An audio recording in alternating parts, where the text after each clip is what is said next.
Hi friends, welcome to my channel. Balu friend రాకతో నేను కోటీశ్వరరాల్ని కాదు అంటూ అందరి ముందు నిజాన్ని బయటపెట్టిన రోహిణి. అసలు బాలు ఫ్రెండ్ రాకతో రోహిణి కోటీశ్వరరాలు కాదని నిజం ఎలా చెప్పింది, ఎందుకు చెప్పింది, ఏం జరిగింది అనేది ఈ వీడియోలో తెలుసుకుందాం. బాలు మీనా ఇద్దరూ కూడా కాంపిటీషన్లో గెలిచి ₹1,00,000 అయితే ఇక గెలుస్తారు.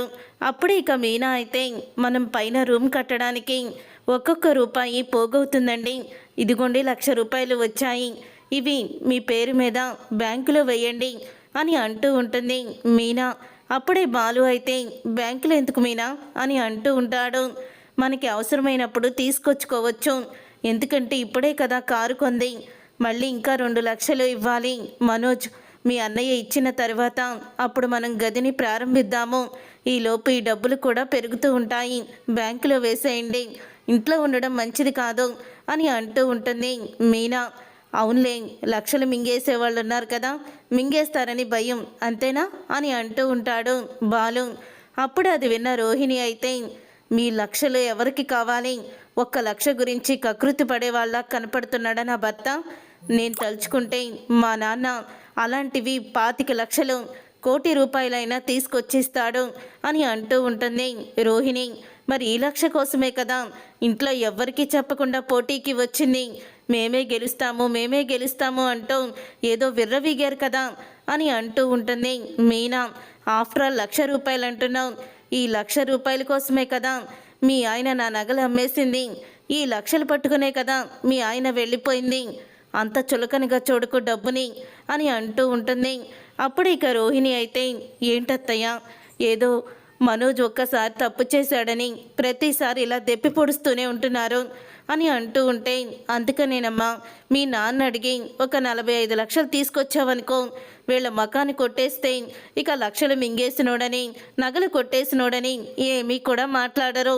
అలాగే మీ నాన్నని అడిగి మీ కంపెనీలకి మొత్తాన్ని చూసుకునే బాధ్యత మనోజ్కి అప్పచెప్పావనుకో, ఇక మనోజ్ ఒక స్థాయిలో ఉంటాడు, అప్పుడు వీళ్ళు డ్రైవర్లుగా పూలు అమ్ముకునే వాళ్ళుగానే ఉంటారు అని అంటూ ఉంటుంది ప్రభావతి.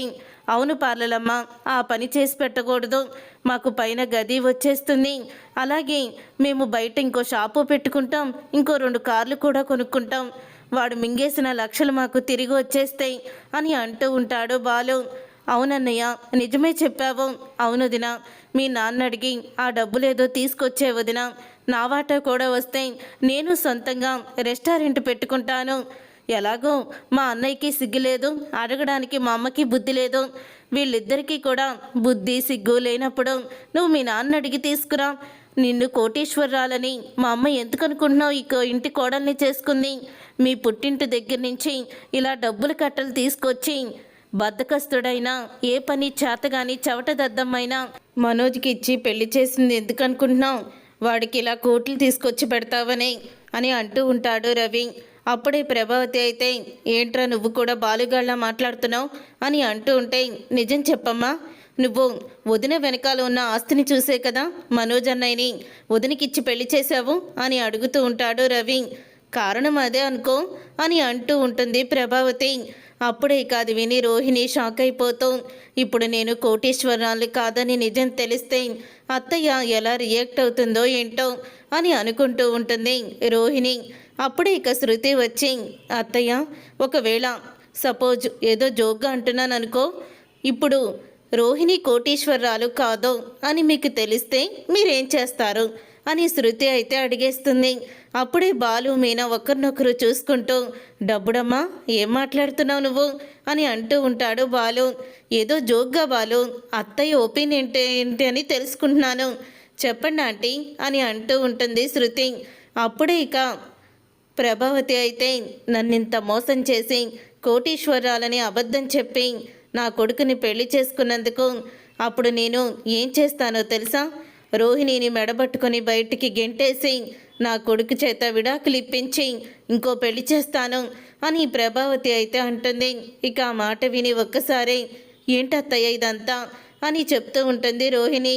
అయ్యో, తనేదో జోక్గా అడిగిందమ్మా, తను అడిగినంత మాత్రాన నిజమైపోతుందా ఏంటి, నేను మామూలుగా చెప్పానంతే అని ప్రభావతి అంటూ ఉంటుంది. అప్పుడు రోహిణిలో ఉన్న కంగారు చూసి షాక్ అయిపోతూ ఉంటాడు బాలు. ఇక షాక్ అయిపోతూ నాకెందుకో పార్లలమ్మ కోటీశ్వరాలు కాదనే అనుమానం.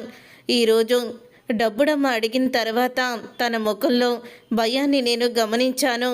ఏదోటి చేసి పార్లలమ్మ నోటితోనే నిజాన్ని బయట పెట్టించాలి. అప్పుడే మా అమ్మకి అన్నీ తెలిసొస్తాయి, మీనా విలువ కూడా తెలిసొస్తుంది. ఏదోటి చెయ్యాలి అని అనుకుంటూ ఉంటాడు బాలు. అయితే అప్పుడే బాలుకైతే ఫోన్ వస్తుంది. అవునా, రేపు వస్తున్నావా, రారా, నిన్ను చూసి చాలా సంవత్సరాలైంది అని ఫోన్లో మాట్లాడుకుంటూ తనైతే బయటికి వెళ్ళిపోతాడు. అలా వెళ్ళిపోయిన తర్వాత అప్పుడు ఇక శృతితో మీనా ఇలా అడుగుతూ ఉంటుంది. అదేంటి శృతి, రోహిణి కోటీశ్వరాలు కాదని నీకు ఎలా అనుమానం వచ్చింది, అలా అడిగేశావు అని అడుగుతూ ఉంటుంది మీనా. నాకెందుకు అడగాలనిపించింది మీనా, మీ అందరికీ ఎవ్వరికీ డౌట్ రాలేదా అని అడుగుతూ ఉంటుంది శృతి. అప్పుడే ప్రభావతి వాళ్ళిద్దరి మాటలు వింటూ ఉంటుంది. అసలు నిజం చెప్పు, రోహిణి మనోజ్ పెళ్ళికి ఎవరెవరు వచ్చారో రోహిణి తరపున అని అడుగుతూ ఉంటుంది శృతి.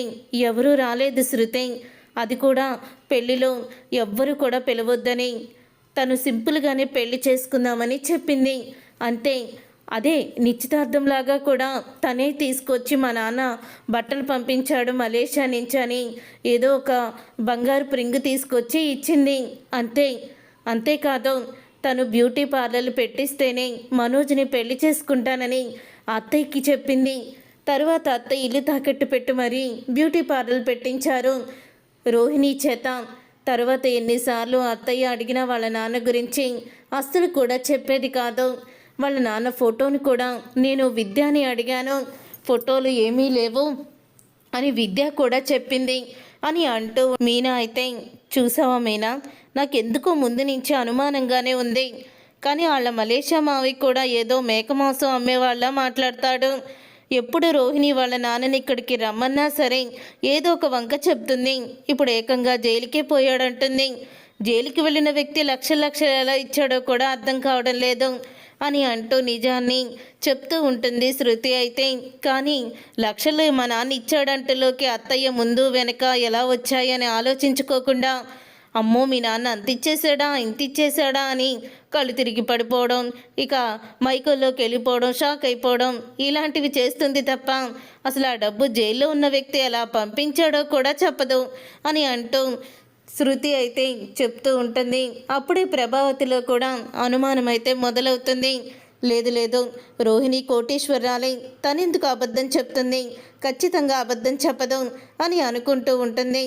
ఇదంతా ఇలా జరుగుతూ ఉండగానే అప్పుడే ఇక బాలు అయితే ఇంటికి వస్తాడు.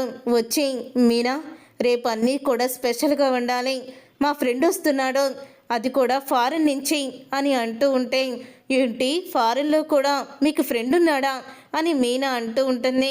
అవును మీనా, ఫారెన్లో మా ఫ్రెండు ట్యాక్సీ డ్రైవర్ అని చెప్తూ ఉంటే అంతేలే, వీడికి ఏమన్నా బిల్గేట్స్ ఉంటాడా ఫారెన్లో ఫ్రెండ్ కింద అని అంటూ ఉంటుంది ప్రభావతి.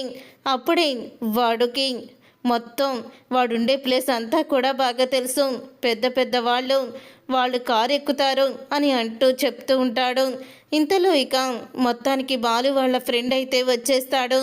బాలు వాళ్ళ ఫ్రెండ్ రావడంతో అప్పుడే ఇక బాలు అయితే రారా, ఎన్ని సంవత్సరాలైందిరా నిన్ను చూసి అని కౌగిలించుకుంటాడు బాలు. తర్వాత నువ్వేనా బాబు ఫారెన్ నుంచి వచ్చిన బాలు ఫ్రెండ్వే అని అడుగుతూ ఉంటుంది ప్రభావతి. అవునండి బాలు, మీ అమ్మగారు కదా అని అడుగుతూ ఉంటే అవునరా, మా అమ్మే గయ్యాలి అమ్మ అని అంటూ ఉంటాడు బాలు. రేయ్ ఏంట్రా నువ్వు చెప్పేది అని అంటూ ఉంటే ఏంటి డ్రైవర్గా అంటున్నావు, వాడిది మలేషియా, వాడికి ప్రతి ఏరియా తెలుసు, మలేషియా పోలీస్ ఆఫీసర్లు అందరూ కూడా తెలుసు, వాడిదే అక్కడ ట్యాక్సీలన్నీ కూడా వీడే నడుపుతూ ఉంటాడు, పెద్ద కంపెనీ వీడిది అని అంటూ బాలు అయితే చెప్తూ ఉంటాడు. వాడు నెలకి ఎంత సంపాదిస్తాడో తెలుసా అని చెప్తూ ఉంటే అప్పుడే ఇక ప్రభావతి అయితే నువ్వు మలేషియాలో ఉంటావా, నీకు మలేషియాలో పోలీసులు అందరూ కూడా తెలుసా అని అడుగుతూ ఉంటుంది ప్రభావతి. తెలుసా అంటే నాకు మొత్తం అందరూ కూడా తెలుసు అని చెప్తూ ఉంటే అప్పుడే ఇక అయితే మా రోహిణి వాళ్ళ నాన్నని అన్యాయంగా పోలీస్ స్టేషన్లో పోలీసులు అరెస్ట్ చేసి జైల్లో పెట్టారు.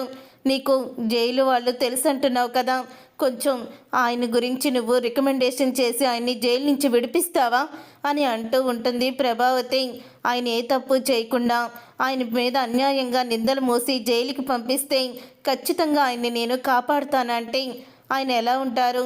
ఆయన ఫోటో ఇవ్వండి, ఫోటో పేరు చెప్తే అప్పుడు మా వాళ్ళు అక్కడ అంతా కూడా ఎంక్వైరీ చేస్తారు అని అంటూ ఉంటాడు. అతనైతే అప్పుడే ఇక ఆ మాట విని ఎంతో ఆనందపడుతూ ఉంటుంది ప్రభావతి. అప్పుడే ఇక ఇంటికైతే వస్తుంది రోహిణి. ఇంటికి వచ్చిన తర్వాత రోహిణి, వచ్చావా అమ్మా, నీకోసమే ఎదురు చూస్తున్నాను అని అంటూ ఉంటుంది ప్రభావతి.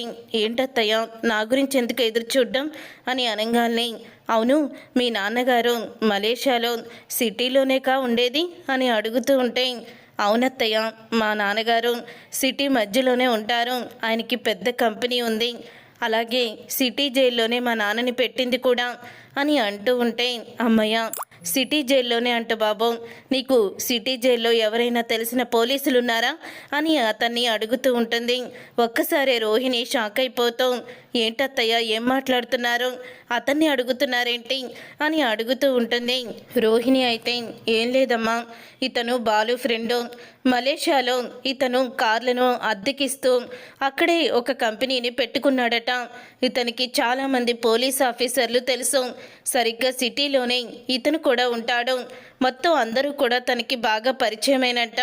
మీ నాన్న ఫోటోనివ్వు, అతను ఎక్కడున్నా సరే మీ నాన్నని తనకి తెలిసిన పోలీసులకి ఫోటో పంపించి విడుదల చేయిస్తానని ఖచ్చితంగా చెప్తున్నాడు. తనకి అక్కడ బ్యాక్గ్రౌండ్ ఉందట, మీ నాన్న ఏ తప్పు చేయకుండానే అన్యాయంగా మీ నాన్నని ఆస్తి కోసం జైలుకి పంపించారు కదా, అది కూడా చూసుకుంటానని చెప్తున్నాడు అని అంటూ ఉంటుంది ప్రభావతి. అయ్యో, ఈ విషయం తెలియక సిటీలోనే ఉన్నాడు అని నేను మాట్లాడేశానే, ఇప్పుడు తప్పు అబద్ధం చెప్పడానికి కూడా లేదు, ఇప్పుడు నేనేం చెయ్యాలి, ఇప్పుడు నేను ఫోటో తెమ్మంటే ఎక్కడి నుంచి తేవాలి లేని తండ్రిని అని అనుకుంటూ ఉంటుంది రోహిణి. అప్పుడే ఇక ప్రభావతి అయితే, ఏంటమ్మా ఆలోచిస్తున్నావు, మీ నాన్న ఫోటో ఇవ్వు అని అడుగుతూ ఉంటే, మా నాన్న ఫోటో నా దగ్గర లేదత్తయ్య అని అంటూ ఉంటుంది రోహిణి. మీ నాన్న ఫోటో నీ దగ్గర లేకపోవడం ఏంటమ్మా అని అంటూ ప్రభావతి నిలదీస్తూ ఉంటుంది. చెప్పాను కదా అత్తయ్య, ఇంట్లో నుంచి నేను వచ్చేటప్పుడు అసలు ఏ ఫోటోలు కూడా నేను తీసుకొచ్చుకోలేదు అని అంటూ ఉంటుంది ప్రభావతితో రోహిణి. అయితే అప్పుడే, అదేంటండి, కనీసం మీ నాన్న పేరేంటో చెప్పండి, అక్కడ బిజినెస్ మ్యానే అంటున్నారు కాబట్టి ఆయనకి చాలా హోటల్ కూడా ఉన్నాయంటున్నారు కదా, నేను తెలుసుకుంటాను అని అంటూ ఉంటాడు అతను. అవసరం లేదు, మీరు వెళ్ళొచ్చు అని అంటూ ఉంటుంది రోహిణి. అప్పుడే ఇక బాలు అయితే, అదేంటి పార్లలమ్మ, మీ నాన్నని జైలు నుంచి బయటికి తీసుకొస్తానని మా ఫ్రెండ్ చెప్తుంటే నువ్వేంటి అలా మాట్లాడుతున్నావు అని అంటూ ఉంటాడు బాలు. అయితే నిజంగానే మీ నాన్న జైలుకి వెళ్ళాడా, లేకపోతే నువ్వేమన్నా అబద్ధం చెప్తున్నావా అని బాలు నెవర్స్లో అడుగుతూ ఉంటాడు. అప్పుడే ఇక ఆ మాట విని, నేనెందుకు అబద్ధం చెప్తాను అని అంటూ ఉంటే, మరి నిజం ఎందుకు చెప్పడం లేదు, మీ నాన్న ఫోటో లేదు అంటున్నావు, మీ నాన్న పేరేంటో చెప్పు అని అంటూ ఉంటే, మా నాన్న పేరు హరిశ్చంద్ర ప్రసాద్, హరిశ్చంద్ర ప్రసాద్ అని రోహిణి అంటుంది. అప్పుడే ఇంకా వెంటనే ఫోన్ అయితే చేస్తాడు బాలు ఫ్రెండ్. అయితే వాళ్ళ ఫ్రెండ్కి, రే నీకు పోలీస్ కమిషనర్ తెలుసు కదా, మలేషియా హెడ్ పోలీస్ ఆఫీసర్ నీకు పరిచయమే కదా, ఎవరో హరిశ్చంద్ర ప్రసాద్ అంట, బాగా కంపెనీలు పెట్టి బిజినెస్ మ్యాన్ అంట, అతను ఇప్పుడు అరెస్ట్ అయ్యాడు, అడుగు అని అంటూ ఉంటే, అప్పుడే హరిశ్చంద్ర ప్రసాద్, సరే అడుగుతాను, నాకు తెలిసి మలేషియాలో హరిశ్చంద్ర ప్రసాద్ అనే పేరుతో ఏ బిజినెస్ మన తెలుగు వాళ్ళు లేరురా, ఎందుకంటే ఇక్కడ బిజినెస్ మ్యాన్లు అందరూ కూడా మనకి తెలుసు కదా అని అతను అంటూ ఉంటే ఫోన్ స్పీకర్ పైకే పెడతాడు. అప్పుడే ఇక అది విని ఒక్కసారే షాక్ అయిపోతూ ఉంటుంది ప్రభావతి. అయితే అలా షాక్ అయిపోయిన తర్వాత సరే నేను మళ్ళీ చేస్తాను అని ఫోన్ పెట్టేస్తారు. అదేంటి పార్లలమ్మ, అక్కడ ఆ పేరుతో బిజినెస్ మ్యానే లేరంటున్నారు అని అంటూ ఉంటే, ఎందుకుంటారు వాళ్ళు అలాగే చెప్తారు అని అంటూ ఉంటుంది రోహిణి. ఇప్పుడు ఏం చెయ్యాలో నాకు తెలియడం లేదే, ఇప్పుడు ఏం చెయ్యాలి అని ఆలోచిస్తూ ఉంటుంది రోహిణి. ఇంతలో ఒక పావుగంటలో మళ్ళీ ఫోన్ వస్తుంది. బాలు ఫ్రెండ్కి ఫోన్ రావడంతో ఫోన్ లిఫ్ట్ చేస్తాడు. ఇక ఫోన్ లిఫ్ట్ చేసిన తర్వాత అప్పుడే రే హరిశ్చంద్ర ప్రసాద్ అనే పేరుతో ఇక్కడ ఏ బిజినెస్ మ్యాన్ కూడా లేడు, నీకు ఎవరో రాంగ్ ఇన్ఫర్మేషన్ ఇచ్చారు అని చెప్పుకుంటూ వస్తుంటే ఒక్కసారే షాక్ అయిపోతూ ఉంటుంది రోహిణి. ఏంటిదంతా, అసలు మీ నాన్న పేరు మీద ఎవ్వరూ కూడా లేరంట కదా అని అంటూ ఉంటుంది ప్రభావతి అలా అన్న తర్వాత వీళ్ళకి ఎవరు అబద్ధం చెప్తున్నారు అత్తయ్య అని రోహిణి అయితే కప్పిపుచ్చుకోవడానికి అంటూ ఉంటుంది. సరే, మీ నాన్నగారి పేరు మీద ఎవరైనా ఉన్నారేమో, మొత్తం ఫోటోలన్నీ కూడా నేను తీసి పంపిస్తాను అని చెప్తూ ఉంటాడు. అవసరం లేదు, మా విషయం మేము చూసుకోగలము అని అంటూ ఉంటుంది రోహిణి. అప్పుడే సత్యం అందుకుంటాడు. నిజం చెప్పు రోహిణి, అసలు నువ్వు కోటీశ్వరరాలువేనా అని అడుగుతూ ఉంటాడు. అప్పుడు ఇక రోహిణి షాక్ అయిపోతూ ఉంటుంది. మీ మావయ్య ఫోటోని ఒకసారి చూపించు, మీ మావయ్య నన్న గుర్తుపడతారు కదా మలేషియాలో అని అంటూ ఉంటాడు. అవును, రోహిణి దగ్గర లేకపోయినా రే రవి నీ ఫోన్లో ఉంటాయి కదా అని అడుగుతూ ఉంటే అప్పుడు ఫోన్ తీసి ఫోటోనైతే చూపిస్తాడు. అప్పుడే ఆ ఫోటోని చూసి ఒక్కసారే బాలు ఫ్రెండ్ అయితే షాక్ అయిపోతూ, వీడు మలేషియా ఏంటి, వీడు ఇక్కడే రాజమండ్రిలో ఇక్కడ పక్కనే ఉన్న పల్లెటూరులో మటన్ అమ్ముకుంటాడు, వీడిది మలేషియా కాదు అని అంటూ ఉంటాడు. దాంతో ఒక్కసారి రోహిణి షాక్ అయిపోతూ ఉంటుంది. అమ్మ, నువ్వేదో గట్టిగా అడగాల్సిందే, మటన్ కొట్టు మాణిక్యమంట ఇతని పేరు అని చెప్తూ ఉంటాడు బాలు. అప్పుడే ఇక ప్రభావతి రోహిణిని నిలదీస్తుంది. నిజం చెప్పు, అసలు ఎందుకు ఈ నాటకాలు ఆడుతున్నావు, నువ్వు కోటీశ్వరాలు కాదా, నిజం చెప్పు అని అడుగుతూ ఉంటే, వెళ్ళి ఆ మాణిక్యాన్ని తీసుకొస్తాను, నిజం బయటపడుతుంది కదా అని బాలు అంటూ ఉంటాడు. నువ్వేమీ తీసుకురావాల్సిన అవసరం లేదు, నేను కోటీశ్వరాల్ని కాదు, మా నాన్నే లేడు నాకు, నేను ఒక అనాథని, అనాథాశ్రమంలో పెరిగాను అంటూ నిజాన్ని బయట పెడుతుంది రోహిణి. ఇక అది విని ఒక్కసారి అందరూ కూడా షాక్ అయిపోతూ ఉంటారు. చూసారుగా ఫ్రెండ్స్, రాబోయే కథలో ఖచ్చితంగా ఇలాగే జరగబోతుంది.